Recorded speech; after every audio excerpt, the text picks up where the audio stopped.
प्राचीन चीन में सम्राट खान अपनी बेटी तुरंदोत को सिंहासन कक्ष में दौड़ते हुए देखता है और कालीन में एक चित पर गिर जाता है, जिससे वह रो पड़ती है।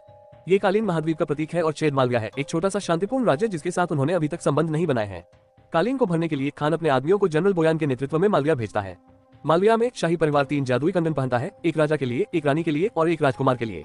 यह एक पारिवारिक विरासत है और किसी को भी तीनों कंगन एक साथ नहीं पहनने चाहिए, क्योंकि इससे उसे अपार शक्ति तो मिलेगी ही, साथ ही श्राप भी मिलेगा। राजकुमार कैलाफ को मास्टर जो तलवारबाजी का प्रशिक्षण दे रहे हैं और वह बच्चा बहुत तेजी से चीनी युद्ध शैली सीख रहा है। तभी बोयान की सेना के हमले से उनकी शांति भंग हो जाती है, जो महल पर धावा बोलने से पहले कुछ ज्वलंत तीर चलाती है। मालवियन सैनिक बाहर निकलते हैं और अपने घर की रक्षा करने की पूरी कोशिश करते हैं, लेकिन बोयान की सेना बहुत बड़ी है और आसानी से उन पर हावी हो जाती है, क्योंकि वे उनसे लड़ने की हिम्मत करने वाले किसी भी व्यक्ति को मार डालते हैं। आखिरकार बोयन और उसके आदमी युद्ध जीत जाते हैं और शाही शवों के पास उन्हें 3 कंगन मिलते हैं, जिन्हें वे सम्राट के पास ले जाते हैं। तुरंदोत के जन्मदिन पर वह सैकड़ों उपहार खोल रही होती है और उसे कंगनों वाला डिब्बा मिलता है। वह 2 कंगन पहनती है और तीसरा अपने पिता के साथ बांटने की कोशिश करती है, लेकिन पिता उसे भी तुरंदोत की बाह पर डाल देते हैं। इससे श्राप तुरंत सक्रिय हो जाता है और कंगन आकार बदलकर उसकी बाह में कस जाते हैं, जिससे वह दर्द से करा उठती है। कितनी भी कोशिश कर ले, तुरंदोत कंगन नहीं उतार पाती और जल्द ही वह रंग देखने की क्षमता खो देती है। खान चाकू से कंगन उतारने की कोशिश करना चाहता है और जब वह पास आता है तो तुरंदोत उसका चेहरा कंकाल जैसा देखती है, जिससे वह बेहोश हो जाती है। बाद में महायाजक खान को बताता है कि उसे पता चला है कि श्राप केवल भावी प्रेमी द्वारा ही हटाया जा सकता है। जब तुरंदोत 15 साल की हो जाती है, वह 3 पहेलियां बताएगी और जो भी उन्हें हल करेगा उसका श्राप टूट जाएगा, लेकिन वह अपनी जान भी जोखिम में डालेगा। अगर 18 साल की होने से पहले ये काम नहीं किया गया तो उसका दिल बर्फ में बदल जाएगा और वह अपना दिमाग खो देगी। इस बीच ये पता चलता है कि जो कैलाफ के साथ भाग गया है, जिसने अपनी सारी याददाश्त खो दी है। लड़के की रक्षा के लिए उसका नाम बदलकर ब्लू आइज रखने के बाद जो उसे अपने गृहनगर ले आता है, जहां वह अपने परिवार से मिलता है, और ब्लू आइज तुरंत जो की बेटी से दोस्ती कर लेता है। कई साल बाद ब्लू आइज एक किशोर है जो आतिशबाजी की कला सीखने के लिए दृढ़ है। जो की बेटी लियो एरुस की बहन बन गई है और जब वह अभ्यास कर रहा होता है तो वह अक्सर उसे परेशान करती है। एक सुबह वो उसके साथ एक शरारत करती है, जिससे उसकी आतिशबाजी खराब हो जाती है और उसका आखिरी बारूद भी खत्म हो जाता है। माफी मांगने के लिए लियो ब्लू आइज को खदानों में ले जाता है, जहां वे चुपके से ये देखने के लिए घूमते हैं कि कैसे उस्ताद अद्भुत आतिशबाजी बनाते हैं जो फीनिक्स जैसी आकृतियां बनाती हैं। दुर्भाग्य से उन्हें एक गार्ड ने देख लिया, इसलिए उन्हें खदान से भागना पड़ा। जब भी गार्ड उन्हें रोकने की कोशिश करते, वे उन्हें धक्का देकर दूर धकेल देते और फर्नीचर पर कूदकर उनकी गति धीमी करने की कोशिश करते। अचानक गार्ड उन तक पहुंचने ही वाले थे कि आतिशबाजी मास्टर गार्डों पर कुछ चिंगारियां फेंक देता है, जिससे दोनों एक छिपी हुई सुरंग से बच निकलते हैं। महल में बोयान तुरंदोत की जांच करता है, जो एक खूबसूरत लेकिन ठंडी राजकुमारी बन गई है। खान चाहता है कि बोयान उसे प्रशिक्षित करे, इसलिए तुरंदोत के पास उससे लड़ने के अलावा कोई विकल्प नहीं है। श्राप के कारण तुरंदोत में विशेष क्षमताएं हैं और वह बहुत तेज गति से चल सकती है, इसलिए शुरुआत में बोयान एक भी वार नहीं कर पाता। हालांकि जब वह लकड़ी का एक टुकड़ा हथियाने के लिए उसका करघा तोड़ता है तो वह उस पर सीधा हमला करना शुरू कर देती है और साबित करती है कि उसकी तलवारबाजी अभी भी कमजोर है। उसकी आलोचनाओं से आहत तुरंदोत तेज गति से बाहर भागती है और बोयान द्वारा अपना गाल काटने का इंतजार करती है, इसलिए वह लकड़ी को अपनी असली तलवार से बदल देता है। धातु पर प्रतिबिंब देखकर बोयान तुरंदोत को पकड़ लेता है और जल्दी से उसे निहत्था कर देता है। उसी समय ब्लू आइज और लियो सुरंग से बाहर आते हैं, जो उन्हें महल के बगीचे में ले जाती है। बोयान को तुरंदोत को पकड़ते देख ब्लू आइज स्थिति को गलत समझती है और अपनी तलवार से राजकुमारी की रक्षा करती है। अपने गुरु की शिक्षाओं की बदौलत ब्लू आइज एक बहुत अच्छी लड़ाई लड़ती है और बोयान इसे जोकी शैली के रूप में पहचानता है। दोनों पुरुष वार का आदान प्रदान जारी रखते हैं और बोयान का अनुभव तब सामने आता है जब वह अंततः ब्लू आइज पर हावी हो जाता है, लेकिन जब वह उसे चुरा घोंपने वाला होता है तो लियो उसे अपने चाबुक से रोकने की कोशिश करती है। बोयान आसानी से उसे दूर धकेल देता है और अपनी तलवार नीचे गिरा देता है, लेकिन तुरंदोत अपनी बाह में तलवार डाल देती है और तलवार कंगन से टकराकर टूट जाती है। फिर कुछ पहरेदार घुसपैठियों को गिरफ्तार करने के लिए आते हैं, लेकिन तुरंदोत कहती है कि वे उसके साथ हैं और घोषणा करती है कि अब से तुरंदोत उसे प्रशिक्षित करेगी। जल्द ही दोनों किशोर हर दिन एक साथ तलवारों से प्रशिक्षण लेने लगते हैं और उनके बीच एक बंधन गहराता जाता है। तुरंदोत ब्लू आइज से बहुत प्रभावित होती है, क्योंकि वह उसके श्राप के बावजूद उसके साथ रह सकता है। एक दोपहर जब वे प्रशिक्षण के लिए महल के मैदान में उछल कूद कर रहे होते हैं, ब्लू आइज गलती से कंगन छू लेता है और अपनी मातृभूमि पर आक्रमण के फ्लैशबैक देखकर चौंक जाता है। हालांकि वह नहीं जानता कि उनका क्या मतलब है। इस बीच बोयान उच्च पुजारी से उसे अविश्वसनीय रूप से शक्तिशाली बनाने के लिए कहता है।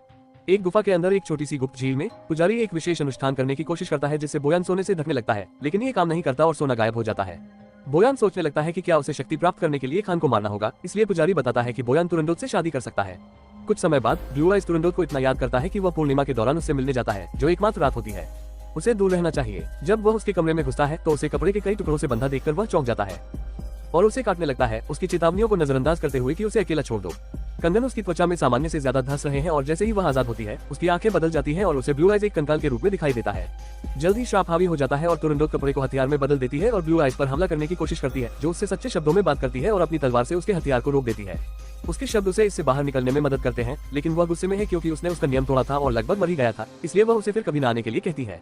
कुछ दिनों बाद ब्लू आइज एक शाही रक्षक बन जाता है और उस दल का हिस्सा बन जाता है जो लाम्फू के राजकुमार यूथॉन की रक्षा करता है जब वह एक उत्सव के लिए उनके शहर में आता है। तुरंदोत अभी भी महल में बंद है, इसलिए वह करघों पर अपनी शक्तियों का इस्तेमाल करके तेजी से काम करके खुद को व्यस्त रखती है। उसकी पहेलियों को सुलझाने की कोशिश में कई आदमी मर चुके हैं, लेकिन जिद करती है कि वह अभी आए राजकुमार पर फिर से कोशिश करे। शहर वापस आकर ब्लू आइज की ड्यूटी खत्म हो जाती है, इसलिए वह लियो और उसकी दोस्त युआन के साथ त्योहार का आनंद लेता है। वे देखते हैं कि यूथॉन के पास एक बहुत ही सुंदर खंजर है, इसलिए लियू एयर अपने चाबुक से उसे उड़ा देती है और युआन उसे पकड़ लेता है, जो तुरंत भाग जाता है। यूथॉन शहर में युआन का पीछा करने लगता है और काफी उछल कूद करने के बाद उसे पकड़ लेता है, लेकिन युआन खंजर अपने दूसरे दोस्त पर फेंक देता है और उसे भागने को कहता है। इसी बीच राजकुमार का अंगरक्षक लियू एयर पर हमला करता है, लेकिन वह बहुत धीमा है और वह अपने चाबुक से इधर उधर कूदते हुए आसानी से उसके सारे हथकंडे चकमा दे देती है। फिर लियू एयर एक कमजोर ढांचे पर चढ़कर भागने की कोशिश करती है और अंगरक्षक उसे गिराने का फैसला करता है, हालांकि लियू एयर चोटिल होने से पहले ही कूद जाती है। उसी समय यूथॉन प्रकट होता है और दूसरे आदमी का पीछा करने की कोशिश करता है, लेकिन ढांचा उस पर गिरने से पहले ही ब्लू आइज उसे ठीक समय पर बचा लेता है। इसके बाद ब्लू आइज लियू एयर से उसकी चुराई हुई सारी चीजें वापस करवाता है और यूथॉन को त्योहार के बारे में बताता है। वह उसे खदानों में भी ले जाता है, जहां वह राजकुमार को आशीर्वाद देने के लिए पेड़ों पर एक छोटी सी आतिशबाजी बनाता है। यूथॉन बताता है कि वह पहेलियां सुलझाने आया है और उसका भाई कोशिश करते हुए मर गया। वह समझ जाता है कि ब्लू आइज राजकुमारी से प्यार करता है, इसलिए यूथॉन घोषणा करता है कि अब वह उसका सच्चा भाई है। अगले दिन यूथॉन तुरंदोत से मिलने जाता है और ये दिखावा करता है कि वह पहेलियां सुलझाने आया है, लेकिन वह एक खंजर निकालता है और अपने भाई के साथ हुई घटना के लिए उसे मारने की कोशिश करता है। तुरंदोत तेजी से आगे बढ़ती है और जब वह उस पर खंजर फेंकता है तो वह उसे पकड़ लेती है। फिर वह अपने धागों को आदेश देती है कि वे अंगरक्षक को गिरा दे और यूथॉन को पकड़ ले, और उसे याद दिलाती है कि उसके भाई ने अनुबंध स्वीकार कर लिया है। बाद में एक सार्वजनिक समारोह के दौरान खान घोषणा करता है कि अगर यूथॉन पहेलियों का जवाब दे पाता है तो वह उसे माफ कर देगा। ब्लू आइज एक पहरेदार के रूप में काम कर रहा है और कंगनों पर सूर्य की परावर्तन को देख रहा है, जिससे उसे खून, हिंसा और लाशों से भरे नरसंहार की एक और झलक दिखाई देती है। जवाब पाने के लिए ब्लू आइज आगे आता है और यूथॉन से पहेलियों का जवाब देने के लिए कहता है। खान जानना चाहता है कि वह ऐसा क्यों कर रहा है, इसलिए ब्लू आइज झूठ बोलता है और कहता है कि यूथॉन का तलवार भाई होने के नाते यह उसका कर्तव्य है। भीड़ के समर्थन में नारे लगाने पर खान उसे एक मौका देने के लिए सहमत हो जाता है और महायाजक समारोह शुरू करते हैं, ये समझाते हुए कि अगर ब्लू आइज सही उत्तर देता है तो आतिशबाजी की जाएगी। अगर वह असफल होता है तो उसे मृत्युदंड दिया जाएगा। तुरंदोत पास आती है और ब्लू आइज स्वीकार करता है कि वह उसे बचाने के लिए ऐसा कर रहा है, लेकिन वह बस उस पहेली का जवाब देती है जो कंगन उसके मन में फुसफुसाता है, अंधेरे से क्या पैदा होता है और भोर में क्या मर जाता है। ब्लू आइज उत्तर खोजने पर ध्यान केंद्रित करता है और उसे अपनी माँ का एक दर्शन होता है जो उसे महल में ले जा रही है।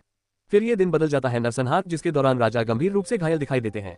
गार्ड आक्रमणकारियों को बाहर नहीं रख सकते, इसलिए रानी सभी कंगन पकड़ लेती है और उन्हें अपने पति की बाह पर यह कहते हुए मजबूर कर देती है कि कोई और विकल्प नहीं है। जबकि राजा नई शक्ति को अवशोषित करता है, रानी लड़ने की कोशिश करती है, केवल पीछे धकेल दी जाती है। उस क्षण श्राप अंततः राजा पर हावी हो जाता है और वह लड़ने के लिए तलवार पकड़ लेता है, जिससे वह बहुत शक्ति दिखाता है क्योंकि वह आसानी से दुश्मन को पीटना शुरू कर देता है, दहाड़ता है और कई पुरुषों से लड़ता है जैसे कि कुछ भी नहीं था। वर्तमान में एक घंटी घोषणा करती है कि ब्लू आइज का समय समाप्त हो गया है और चूंकि उसके पास जवाब नहीं है, उसे मारने के लिए ले जाया जाता है। जैसे ही उसे उसकी मृत्यु के लिए ले जाया जाता है, ब्लू आइज को एक और दृष्टि मिलती है और वह अपनी माँ को सिजो के साथ जाने के लिए कहता है क्योंकि वह राज्य की एकमात्र आशा है। हालांकि तुरंदोत महल में है और कोई यह नहीं देख पाता, इसलिए ब्लू आइज के मारे जाने से पहले जोर से बचाने के लिए कूद पड़ता है। कुछ पहरेदारों को गिराने के बाद वह एक भाला फेंकता है और ब्लू आइज के गिरते शरीर को उबलते पानी में गिरने से ठीक पहले बचा लेता है। उसी क्षण आकाश में पटाखे फूटने लगते हैं, जिससे उसके उत्तर की पुष्टि होती है। इसके बाद बोयान टूटे हुए कंगन का एक टुकड़ा चुरा लेता है और अपने आदमियों को आदेश देता है कि अगर ब्लू आइज का एक और उत्तर भी सही हो जाए तो भी पटाखे न फूटने दे। अगले दिन बारिश में तुरंदोत दूसरी पहेली सुनाता है और तेज के लिए सुंदर होती है, पुरुष इसके लिए बेचैन होते हैं। फिर भी जब यह टूट बर्फ में बदल जाती है तो वे दोनों एक साथ मर जाते हैं। ब्लू आइज एकाग्र होता है और एक और दृश्य उसे दिखाता है कि उसके पिता सभी को कंकालों के रूप में देखते हैं, जिससे वह इतना नियंत्रण खो देता है कि वह अपने ही आदमियों को मार डालता है। जो छोटे कैलाश को ले जाता है और रानी उनकी रक्षा के लिए कूद पड़ती है, लेकिन राजा के हाथों मारी जाती है। एक बार फिर समय समाप्त हो जाता है और ब्लू आइज के पास कोई जवाब नहीं है। उसे एक खंभे से बांध दिया गया है और उसकी सजा 1000 घाव है, इसलिए जब जल्लाद उसे चोट पहुंचाना शुरू करता है, डर के कारण ब्लू आइज को एक और दृश्य दिखाई देता है। रानी की मृत्यु राजा को अचानक से विचलित कर देती है और दुख और अपराध बोध के संयोजन से वह अपनी तलवार तोड़ देता है और खुद को नष्ट कर लेता है। वर्तमान में ब्लू आइज घोषणा करती है कि जवाब खून है और महल में एक और कंगन तेजी से टूट जाता है। नौकर एक तीर से आतिशबाजी चलाने की कोशिश करते हैं, लेकिन बारिश उसे एक गड्ढे में गिरा देती है। मामले को और बदतर बनाने के लिए बोयान के आदमी उन्हें दोबारा कोशिश करने से रोकने के लिए आ पहुंचते हैं। जबकि महल में लड़ाई जारी है, समारोह में घोषणा की जाती है कि ब्लू आइज को मार दिया जाएगा। यूथोंग, उसका अंगरक्षक लियू एयर और उसके दोस्त पहरेदारों से लड़ने के लिए आगे बढ़ते हैं ताकि जो बोयान का सामना कर सके और अपनी तलवार के खास करतबों का इस्तेमाल करके उसे मात दे सके। लियू एयर ब्लू आइज तक पहुंचने की कोशिश करती है, लेकिन वहां बहुत सारे पहरेदार होते हैं और उसे मंच से नीचे धकेल दिया जाता है। जो बोयान की परवाह न करते हुए ब्लू आइज को बचाने के लिए सैनिकों के खिलाफ लड़ाई में शामिल होने का फैसला करता है, लेकिन लियू एयर को पकड़ लिया जाता है और सभी को रुकने पर मजबूर होना पड़ता है। महल में तुरंदोत अपने जादू से सभी सैनिकों को मार गिराती है और तीर मिलने से पहले नौकरों को जल्दी से बचा लेती है। उसी समय ब्लू आइज बोयान का अपमान करती है, जो जवाबी कार्रवाई में अपनी तलवार फेंकता है, लेकिन जादू से तलवार रुक जाती है। तुरंदोत मंच पर उड़कर आती है और घोषणा करती है कि ब्लू आइज ने सही जवाब दिया है, इसलिए उसे रिहा कर दिया गया है। उस रात ब्लू आइज को बताती है कि उसे आखिरकार सब कुछ याद आ गया है, इसलिए वह उस राज्य को छोड़ने के लिए तैयार हो जाता है जिसने उसके लोगों को मार डाला था। अगले दिन ब्लू आइज और लियू एयर अपने घोड़ों पर तैयार हैं, लेकिन जो देर से पहुंचता है। अचानक वे बोयान के आदमियों से घिर जाते हैं, जो खुले मैदान में उनका पीछा करना शुरू कर देते हैं। अंततः ब्लू आइज लड़ने का फैसला करती है, लेकिन जैसे ही लड़ाई शुरू होती है, बोयान के आदमियों को तुरंदोत रोक देती है, जो सभी सैनिकों के हथियार छीन लेती है और उन्हें डराकर भगा देती है। फिर ब्लू आइज भी भागने की कोशिश करता है, लेकिन तुरंदोत उसका रास्ता रोक लेती है और उसे गिरा देती है। उसके सेवक लियू एयर को पकड़ लेते हैं और ब्लू आइज को अपने घोड़ों से घेर लेते हैं, अपनी बात मनवाने के लिए उस पर कई बार वार करते हैं। जब तुरंदोत स्पष्टीकरण मांगती है तो ब्लू आइज पहेली का ठेका स्वीकार करने पर पछताता है और उसे लड़ाई के लिए चुनौती देता है। कुछ ही चालों में तुरंदोत ब्लू आइज पर हावी हो जाती है और आखिरी पहेली सुनाना शुरू कर देती है। ये तुम्हें आजादी दे सकती है, ठीक वैसे ही जैसे ये तुम्हें गुलाम बना सकती है। तुम बर्फ को जलाओगी और बदले में तुम्हें और ठंडक मिलेगी। जैसे ही ब्लू आइज उसकी पकड़ से छूटने का मौका लेती है, तुरंदोत मदद की भीख मांगती है, लेकिन वह मना कर देता है और आगे बढ़ता है, जिससे उसकी तलवार उसके सीने में लग जाती है। ब्लू आइज बेहोश होने से पहले उसका नाम फुसफुसाती है और अचानक तुरंदोत का हाथ दर्द करने लगता है। पता चलता है कि उसका नाम ही जवाब है और कंगन टूट जाता है, जिससे वह भी बेहोश हो जाती है। जब नौकर उसकी मदद के लिए दौड़ते हैं तो तुरंदोत जाग जाती है और उसकी त्वचा का पीलापन दूर हो जाता है, क्योंकि उसकी आंखों में रंग लौट आता है, जिससे वह प्रकृति की सुंदरता देख पाती है। कुछ समय बाद शाही चिकित्सक ब्लू आइज की देखभाल कर रहा होता है और खान को समझाता है कि लड़का इसलिए बच गया क्योंकि उसके अंग दूसरी तरफ है। तुरंदोत उससे मिलने आती है और घोषणा करती है कि अगले दिन उनकी शादी है, लेकिन ब्लू आइज उससे कहती है कि पहले वह जान ले कि वह असल में कौन है, वरना वह उससे शादी नहीं करेगा। खान अपने आदमियों को ब्लू आइज की पहचान का पता लगाने के लिए भेजता है। बोयान हर कंगन का एक टुकड़ा लेता है और महायाजक को देता है, जो उन्हें अनुष्ठान शुरू करने के लिए छोटी झील में फेंक देता है। बोयान पानी में उतरता है और काला जादू उसके शरीर पर हावी हो जाता है, जिससे वह अपार शक्ति से भर जाता है।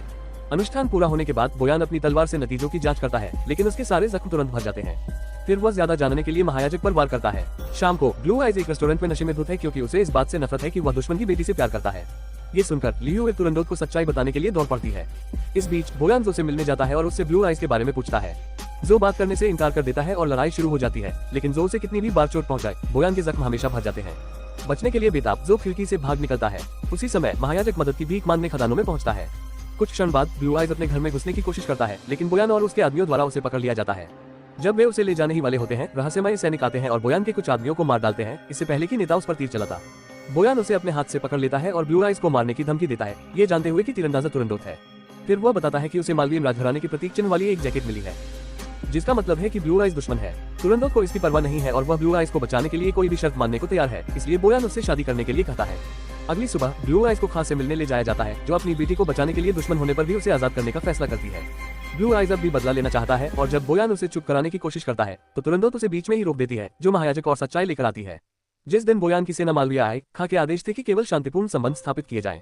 हालांकि बोयान को लगा कि खां नर्म पड़ गई है और उन्हें और जमीन जीतनी चाहिए, जिससे उसके सैनिक सहमत थे।